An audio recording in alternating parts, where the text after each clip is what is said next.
Good afternoon বন্ধুরা। Maggi তো তোমরা সকলেই বানাও।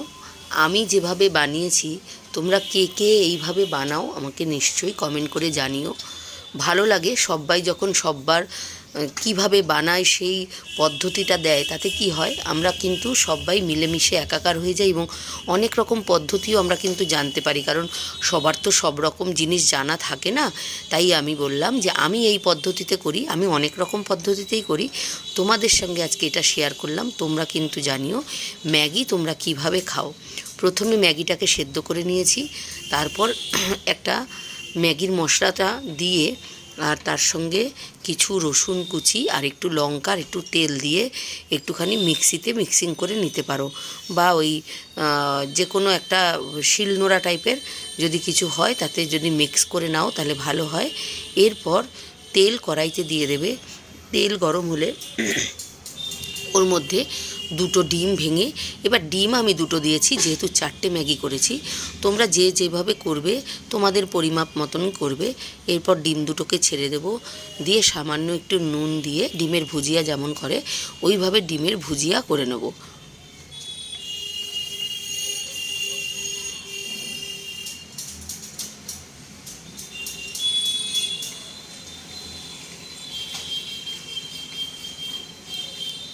এইভাবে ডিমের ভুজিয়াটা যখন হয়ে যাবে, যে মিক্সিং করে রেখেছিলাম মশলাটা, সেই মশলাটা এখানে ঢেলে দেব।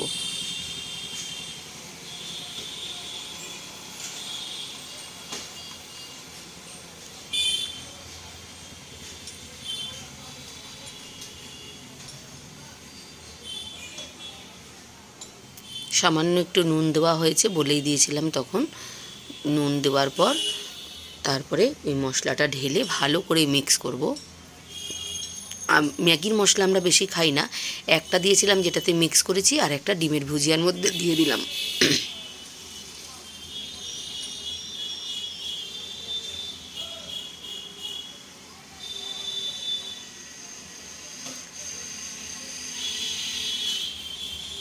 এরপর এই মশলাটা দিয়ে দিচ্ছি যেটা মিশিয়েছিলাম, সামান্য একটু জল মিশিয়ে মশলাটা দিয়ে দেবো।